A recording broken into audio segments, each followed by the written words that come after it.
How would you like to get the rest of August for free? The NFL has 16 preseason games on Thursday. College football season starts this Saturday, and the MLB pennant races are heating up. And you can get all of it for free. Signing up for September with your favorite handicapper at WagerTalk and Sports Memo will get you the rest of this month as a bonus. This is clearly an early bird gets you the worm scenario, as the earlier you sign up, the more free days you will receive. Every play from every sport that your go-to handicapper releases will be yours until September 30th. That's at least 5 full weeks of action and perhaps more, all for only $2.99. Each handicapper has this special loaded on their homepage, so head there now.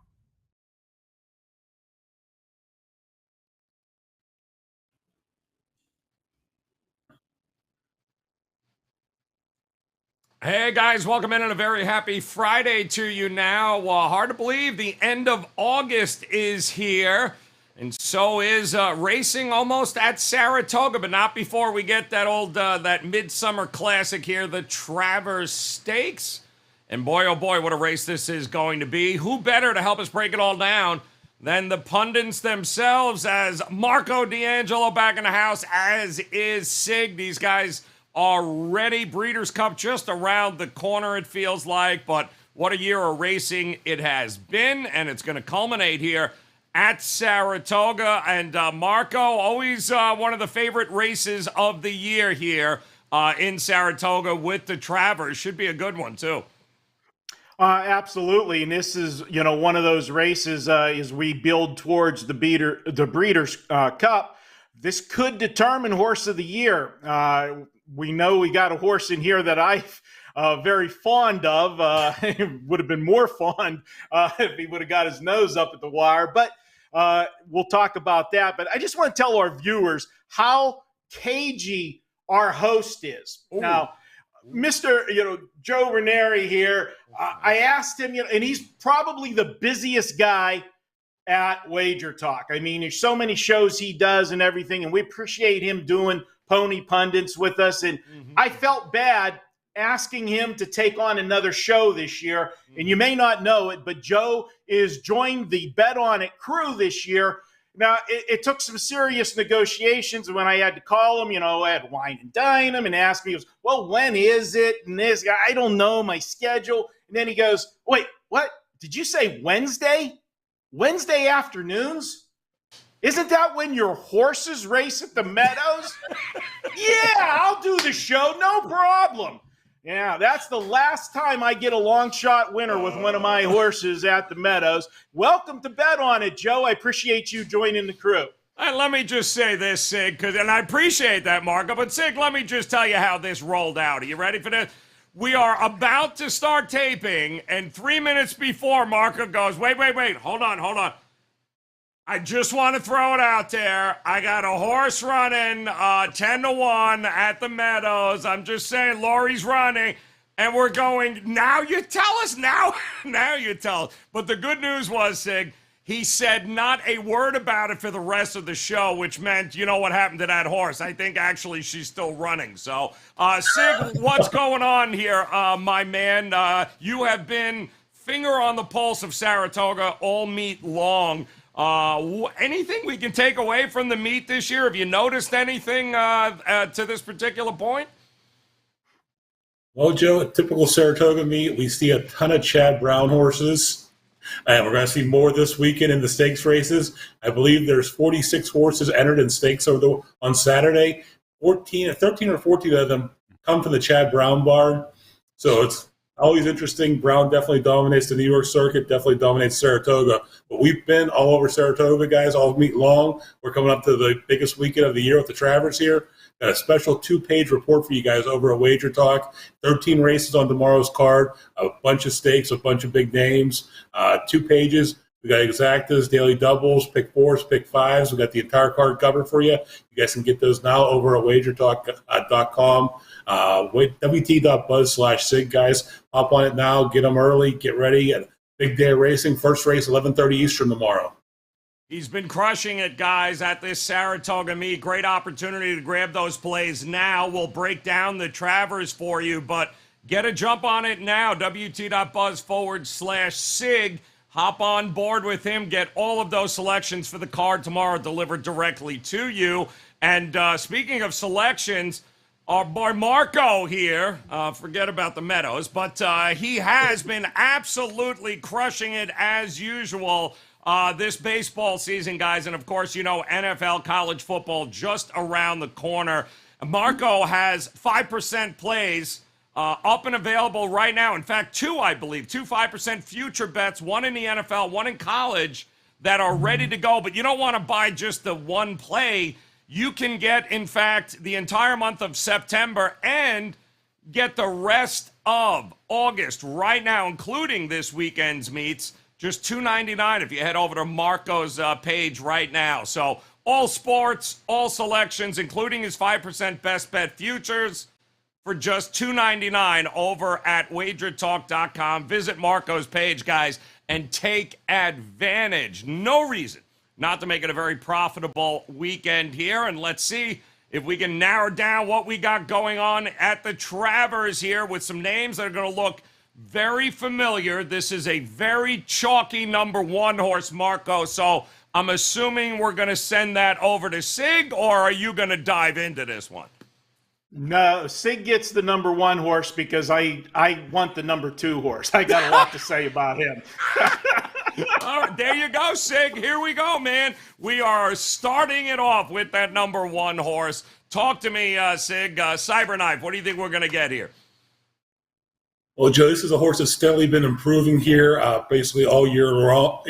All year long. He's a Brad Cox trainee out of Gunrunner. He's won 4 of his last 5 races. The only poor performance out of those last 5 was came in the Kentucky Derby here when he raced on that fast front end when they set those suicide fractions there. Wasn't able to sustain that. He faded late, but he's training really well leading up to this spot here, and he's coming in off a win last month in the Haskell. When jockey Florent Theroux, who will be aboard again on Saturday, got him up late to get ahead of Jack Christopher and Taiba in the Haskell at Monmouth. I find the pace scenario in Saturday's race here to be pretty fascinating because Epicenter has changed his style from basically being a front end on the lead racer to rating and sitting just back off and then showing a nice turn of foot here. So it's going to be interesting to see what happens here. I expect early voting to go to the front here early in the race here. But will Cyberknife, who also likes to run fast on the front end, challenge him early here, or is he going to hold back as well? Will Epicenter go up on the front end here? It's going to be really interesting to see how this race plays out based on pace scenario, though. But back to Cyberknife. He's been steadily improving, and he's still not shown the stamina to get this 10 furlong distance that they're going to race here on Saturday. One thing I did look back at, though, the Jim Dandy, where a number of these horses are coming out of, another Cox trainee, Tawnyport, who's also been on the improve, finished third in that race, looked really good here. I think Cyberknife is a better trainee in the Cox barn than Tawnyport is here. I think he's up for a big performance here. I'm definitely going to have him on my exotic tickets. He's a long shot win contender in here, even though he's showing 7-2 on the morning line. I think with the number of horses in here, the money's going to get spread out. I think we're going to get some nice odds on almost all of them. So we got number 2 here, Marco, and you wanted it because I know you were all over him in the dirt. Number 2, Rich Strike here, Marco. Does lightning hit Rich Strike twice here? What do you think? Well, I'm going to quote Dennis Green, the former Minnesota Viking head coach and Phoenix Cardinals, Arizona Cardinals. Rich Strike is who we thought he was, okay? All right, we saw that pretender show up last time out. After he won the Kentucky Derby, all we heard about is we're skipping the Preakness. We're going to shoot for the Belmont. We're going to train just specifically for that race. That is his distance, blah, blah, blah. He never picked up his feet in that race, and he sat dead last like he always does. And yet he lost lengths in the stretch. Now, what happened in that race? Well, they didn't run a suicide fractions up front where half of the field was doing the backstroke coming down the stretch and coming to them. And I just see the same thing happening here. I think you're going to see a little bit of a quicker pace today in the Travers than you saw last time in the Jim Dandy, but it's not going to be enough to get Rich Strike there. He is not the caliber of these horses. He had his moment, that one shining moment. He should have been in March in the NCAA Big Dance. Not going to happen again. He's not on my card. If he runs me over again, it happens. But Epicenter should have won the Kentucky Derby that day. I'm sticking to my story. That's what it's about. I'm pitching Rich Strike. All right, Rich Strike, gotta go here. And Sig, it's becoming clear to me why Marco chose this order, because up at number 3, oh yeah, Ain't Life Grand, 20-1 here, Sig. Dale Romans, did we say? Dale Romans, anybody? Tyler Gaffleone here on board, 20-1. What do you think, Sig? Oh, Joe, first off, Marco, it's been almost 4 months since the Kentucky Derby. You're still bitter. Get over it. Rich Strike won. We all lost. Let's get moving on to the Travers here, guys. 8 Life Grand. It is grand, guys. In a business built and largely dominated by big money and huge farms and breeding operations and billion-dollar owners here. 8 Life Grand shipping in for a small breeding operation out of Iowa, whose home track is Prairie Meadows here, guys. So, I mean, he's gone up to the big stage here. They've got him. They shipped him up here a couple weeks early. He's been training at Saratoga here. He looks more like a Kentucky bred than he does an Iowa bred here. He's out of Not This Time and a mare by Medaglia d'Oro. He's won 5 of his 8 career starts. All those wins were at Prairie Meadows. His only race away from his home track was a 4th place finish in the Bachelor Stakes at Oaklawn Park in April here. While I applaud the Connections for their confidence in their colt here, they may be a little overly ambitious in their placement here. They do get Tyler Gaffleone, as Joe mentioned here, to take the mount. And like I said, that he's been training well here at Saratoga over the surface, which there's been some comments this week that the surface is a little deep and a little tiring here. That will be good for some of these horses that have already raced over it. But the horses that are placing their first race on it, it's going to be a new experience for them here. One thing that jumps out at me on 8 Late That Grand, they ran a blazing 4 furlong work last weekend, 45-9 here. But this is not the Iowa Derby he's racing in. This is Travers Stakes. And I don't think he'll be looking too grand after we find him in the starting gate. And he looks lefty. He looks right to his left and right in the starting gate as he sees some of these Grade 1 rated horses here. Something to point out, I just mentioned the Grade 1. None of the horses in here yet have won a Grade 1 race. So whoever wins will get their first Grade 1 win on Saturday. And while 8 Late Grand should continue to rack up some wins here on that secondary circuit, he's not going to be a factor on Saturday. Go ahead and toss him, guys. All right, we got our very first toss here with Ain't Life Grand. Leads us to number 4 here, Marco, an even bigger long shot. Although Gilded Age with Bill Mott, Jr. Alvarado, what more can you ask of this horse here in the States? I believe he's hit the board every chance he's had. So what do you think of this 30-1 shot? Yeah, well, whenever Ain't Life Grand looks to his left and looks to his right, he's going to look to his left and he's going to start laughing. He says, how the hell did you win the Kentucky Derby, the Rich Strike? And then he's going to look to the 4 and he's going to say, Gilded Age, and they thought I was a long shot. Wait, here, hold my beer. Gilded Age has no shot in here, okay? Yes, he's raced well here in the United States. He did go over for the UAE Derby. I don't know why. That one has my head scratching. You know, it's one thing to go into a race you're way over your head in here in the United States, but to ship all the way to go over seas, that just doesn't make any sense for me. He did come back and race well after that. But again, this is a big, big step up in class. The horse, if you look at his best speed figures, it's still going to put him about 5-6 lengths behind the field. I just don't see him jumping up. Now, granted, he's only got 8 lifetime starts. There's still room for growth, but not into this race in a graded stakes, Grade 1 in the Travers. Then you look at the Connections. Now, Bill Mott, great trainer. I don't want to say anything bad about him, but, he's only winning at a 16% clip right now over the last 30 days. And colder than that is the jockey, Junior Alvarado. He's won just 10% of his races over the last 30 days. Worse than that is he's only hit the board 29% of the time. This horse doesn't have a chance in here. I don't care what kind of pace they get. This is your second pitch and would be a good one to put a match race between him and the 3. Maybe you can do a matchup, which one finishes not last between these two. So he is a pitch. All right, now the pitch here right there in the middle, leading us to the number 5 horse, 9-2 early line for Arcturus here with who else? Chad Brown there. Shocker, huh, Sig? Chad Brown and, of course, Irad Ortiz Jr. What do you think of this 9-2 shot? Yeah, Joe, this is the first of the 3 Brown trainees that are in this field here. He's actually the most intriguing of the 3 for me because he's very lightly raced here. And even though this Arrogate Colts, I'm not at 9-2 on the morning line here, this is only going to be his 4th career start. Arcturus debuted in April back at Keeneland. He ran second to Under Oath that day, but came back to win his maiden at Belmont going a mile in June. His next start after that maiden breaking win was right into the Curlin Stakes here at Saratoga last month, where he took control of that race and they pulled away late to win by more than 4 lengths over Gilded Age, who Marco just covered here, and Creative Minister, another buzz horse that's a 3-year-old, going that mile and 1/8. We haven't seen the best race out of this colt yet, and my gut tells me that Brown feels that this race sets up really well for Arcturus, given that stablemate early voting is going to go to that early lead.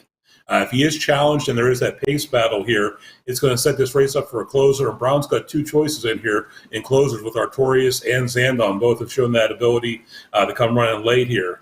With the number of entrants in this field and the number of quality entrants in this field, I think that betting interest is going to be spread out here between the 3 Brown trainees because he always takes money in New York here. And this field, I think you're going to get a nice price on Arcturus, and I think he's got a nice shot here. It's still going to be tough, I think, to beat Epicenter here, but I think Arcturus has a big shot to definitely hit the board here, and he could upset. Definitely a contender, Arcturus, number 5. All right, number 5, keep an eye on it. And you heard him mention there, number 6, Epicenter. Quite the love-hate relationship with Marco here. So talk to me, Joel Rosario, Steve Asmussen, the horse to beat here, Marco, or what? Absolutely. This horse has done absolutely nothing wrong all year. And, you go back to his very first start, his debut was his only bad race. After that, this horse has been first or second in all of his other races. That's 8 for 8 straight where he's been on the exacta. Now, 2 races back, we all know what happened in the Derby. I don't want to go over that again when he got caught at the wire. But 2 back in the Preakness, when he finished second, Rosario got questioned about the way he rode Epicenter in that race because they changed styles in that race and he raced from behind. He came closing fast and finished second. Was it by design, or is that just the way the race unfolded, or did he try to save him early in that race because it was a long road to the Kentucky Derby, and as you know, you're coming back in 2 weeks for the Preakness. So fast forward to the last start. I thought he would go back to his old style and be stalking the pace. And I thought when we get to the 8 horse, Zandon would be the horse coming off of his back. It came the other way around. Zandon was the one that stayed close to the pace in the Jim Dandy, and Epicenter come off his back again and got the easy victory. Does he stay with that style here? Probably, because early voting will set the early fractions. But Epicenter, again, this horse has done everything right. He closes. He is improving on his speed figures. He put up his career best last time out. Granted, it was only a 4-horse field, but it was 4 quality horses in that race, and they didn't go fast fraction. So he had to come in against a good front runner that set a modest pace. He's going to get a better pace to run at today just because of the larger field. Epicenter is the horse to beat, and when we get to the recap, you'll see where I have him. He'll be on top. So what do you think then? Early voting, number 7 here, Sig, 8-1. Wasn't great in the Jim Dandy, but certainly was pretty good in the Preakness. So what do we get here? Yeah, Joe, that Preakness winner took the early lead in the Jim Dandy here. He took the field to the top of the stretch before being overtaken by the field late. What concerns me, though, about that performance is that everything went early voting's way as Jose Ortiz, like I said, took the early lead here from the gate. He was able to set a slow early pace going 48-3 on the first half mile, which should have left plenty in the tank here for this gunrunner colt but Epicenter was still able to run right by him in the field coming down the middle of this track, and he won by more than a length there. So, I mean, Epicenter looked really impressive. Yes, that was only a 4-horse field, but as Marco just said, that was a quality 4-horse field in that Jim Dandy that day. Early voting had that perfect setup on Jim Dandy Day and was unable to hold on late. Could the 2+ month layoff have been a factor against that small field? Yes, but the ability of Epicenter and Zandon to both run by him late concerns me, especially with the addition of stablemate Artorias when you add him to the mix here. Early voting should again set the early pace here, but if he goes a little too fast on the front end, this race sets up a lot better for many others in this field. If no one challenges him early, this race could again fall his way. He's a fringe outside contender. I'm going to be using him on the bottom of a couple of exotic tickets, thinking he may be able to hold on here late with a little bit more stamina. But I don't think early voting is a win contender in this field. All right, not buying it. 8-1 morning line. That leaves us Zandon, number 8, on a 5-1. And I guess we should remind people, Money, that Jim Dandy, Marco, wasn't there? I think Sig raced in that, didn't he? There was only 4 horses. They needed a 5th. It was ridiculous. I don't know. Does that help or hurt Zandon that we got more than 4 horses in this race? Well, I don't know what Flavien Prat was thinking if he had orders to do what he did. And don't get me wrong, I am one of the biggest Flavien Prat fans there are. Some even accuse me of having a man crush on him when he was racing at Del Mar. I loved using him all the time. But I just don't know what he was thinking in that race. It was a 4-horse field. This horse never breaks out of the gate well. You look at all of his past performance lines, and the first call out of the gate, he's 6th, he's 7th, he's 10th, he's 9th, he's 13th. He had this horse up running second the entire race against early voting. Now, granted, it wasn't swift fractions, but he was still in contention early. That's not his style. And I did use Zandon in that race. I went against Epicenter. I flip-flopped him, thought Zandon would get the better trip and go by him in the lane after Epicenter battled early voting, deep stretch. It went the exact opposite way. Zandon did the battling, put early voting away, and then Epicenter come off his back. I think Flavien Prat comes from behind in this race, and there's going to be fractions in this race for him to do that. Will he be able to get past Epicenter? I don't think so. But at 5-1, I don't understand the odds. That is way too high for a horse that's done absolutely nothing wrong. 6 career starts. He's got 2 wins, 2 seconds, 2 thirds, and he's banked over $1 million. That's the kind of racehorse I like to own. He's honest. He gives you 100% every time out. At that price, he's going to be on my ticket, and I won't be upset if he runs by Epicenter to give me a bigger exacta. He's got an extra 1/8 of a mile to work with here in this one, so let's see if he can put it to good use. That's 8 horses in the Travers, and it is, of course, time to take a look here at what Sig and Marco's cards will look like for this 11th race at Saratoga tomorrow. But before we do, quick reminder, you go ahead and sign up right now and grab Sig's full card for tomorrow. Great racing day tomorrow, including the Travers at Saratoga. Head over to his page at wt.buzz/Sig. Get a jump start on that here today, guys. Take advantage, wt.buzz/Sig.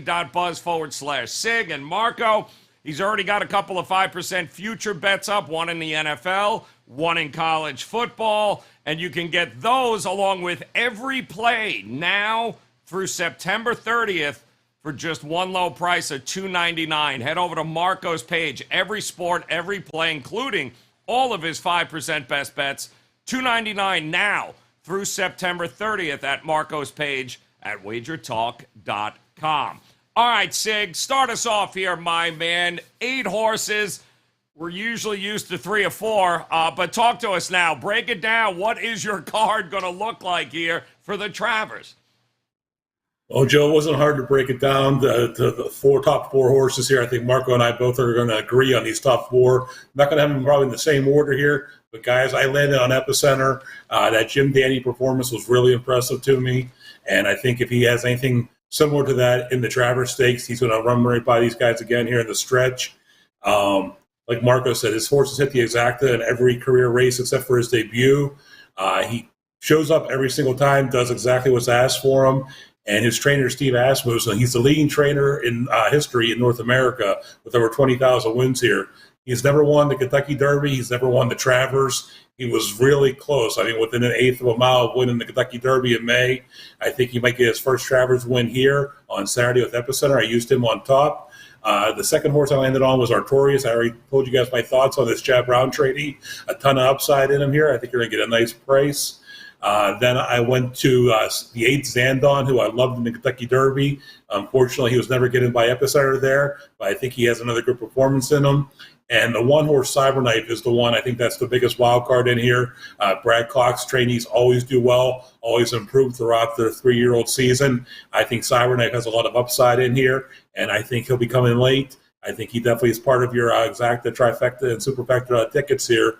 But it's going to be 6-5-8-1 for me on Saturday in the Travers. There you go, 6-5-8-1 for Sig selections in the Travers. And Marco, going to be some combination of that, I'm assuming, here on your card. What are we looking at? Yeah, the top 3 horses, I just have them switched around a little bit. We got Epicenter on top. I've already talked in detail about him. The 8 horse, Zandon, I got second. You know my feelings there. The horse I didn't get to talk about was the 5, Artorias. And this is the prototype that I talk to you guys about all the time. This is a horse that did not race as a 2-year-old. Got a late start at 3. Well, those 3 starts, this horse is improved by leaps and bounds in each of those 3 starts. It tells me we haven't gotten close to the ceiling yet on this horse. Now, 4th career start, he's going against, much more seasoned horses than himself. But this horse could end up being one of those horses that we end up calling a freak. And by a freak, that's a good thing in horse racing. He's a late bloomer. If he gets any piece of this race, you'll see him on the Breeders' Cup card later in the year. This is a spot where I got to put the horse in here. I have him 3rd, but it would not shock me at all if he pulls a major upset here. So there's your value with Artorias. And then for the 4th spot, I'll be honest, I was between Cyberknife and early voting. And it came down to early voting is going to be going backwards in the stretch. Cyberknife's going to be going forward, but the question's going to be, can he get that last 16th of a mile? Because the distance is the question. I think these 2 horses will battle for that 4th position, but I am going to go to Cyberknife to get the 4th spot. So if you're reading into what I'm saying, I'm going to be using those top 3 horses very hard in this race, and then I'll spread it a little bit further on the 4th spot between Cyberknife and early voting. But my numbers for the show, 6-8-5-1. There it is, 6-8-5-1 here for Marco. Let's throw those up for you there, 6-8-5-1. So, man, I tell you, both seem to be, you can't let Cyberknife go here. Could it be 2 in a row for Brad Cox, who I believe had essential quality last year when it was all said and done at the Travers? So much to be determined here on what is going to be a tremendous race weekend, guys, which is why you should head over to WagerTalk.com. Take advantage right now. Sig, he's got his card all locked and loaded, ready to go. All you have to do is go get it right now, WT.buzz/Sig, and take advantage. Go hop on those 2, not 1, 2 5% best bets in the futures market. 1 in college football, 1 in the NFL. Marco's got them locked and loaded. Oh, yeah, and you can get every other play of his now through September 30th, just $2.99. Guys, take advantage of this opportunity with both of these guys, as there is no reason to not make this one of the most profitable weekends to date here, as football is just around the corner. But we still got plenty of great racing going on, including the ultimate, the Breeders' Cup will be here before we know it. So there you have it, guys. On behalf of Marco D'Angelo and Sig, we appreciate the time. Hit that bell in the upper right-hand corner. Don't forget, download our app now. Yeah, that's right. We've actually grown to the point where we have an app. And smart TVs, Androids, iPhone, guys, go download it. Never miss any of the great shows here on WagerTalk TV. Until next time, though, guys, we appreciate it. Best of luck with your plays all weekend long. We'll talk to you again soon. Good luck. Ready to take your favorite WagerTalk handicappers wherever you travel this football season? The WagerTalk TV app is now live for phones, tablets, smart TVs, and streaming platforms. Tune into your favorite shows like WagerTalk Today, Bet On It, and the Opening Line Report. Plus, browse through our extensive library of sports betting tips. Create your personal playlist of betting tip videos to help you prepare for the upcoming season, and set notifications to alert you when new content is added.